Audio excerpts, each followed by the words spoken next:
আসসালামু আলাইকুম রহমতুল্লাহ। যে যেখান থেকে ভিডিওটা দেখছেন সকলকে আন্তরিক শুভেচ্ছা জানিয়ে শুরু করছি। আশা রাখি আপনারা ভালো আছেন। আমি ইনশাআল্লাহ আপনাদের দোয়ায় ভালো আছি। বন্ধু, আমি জনরূপ নিয়ে এই ভিডিওগুলো সারি। আজকেও ব্যতিক্রম কিছু না।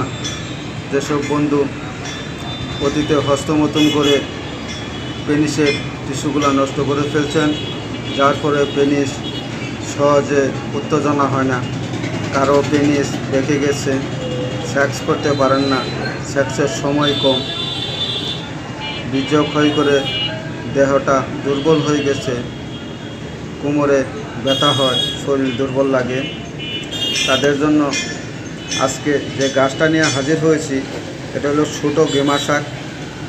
এই গেমা শাক সব জায়গাতেই হয়, আপনারা দেখবেন এই গেমা শাক সব জায়গাতেই হয়। এটা মানুষ শাক হিসাবে খায়। গেমা শাক এটারে বলে, এটা ছোটো প্রজাতি। এটা এই গেমা শাক আপনারা সংগ্রহ করবেন।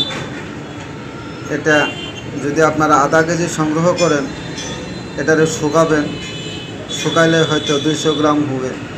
এটারে আপনারা হামানদিস্তায় বা ব্লেন্ডারে চূর্ণ করবেন। যে পরিমাণ চূর্ণ হবে সেই পরিমাণ চূর্ণের সাথে আপনারা সমমান চিনি মিশাবেন। মিশিয়ে 1 চা চামচ করে সকাল সন্ধ্যা খালি পেটে আপনারা সেবন করবেন।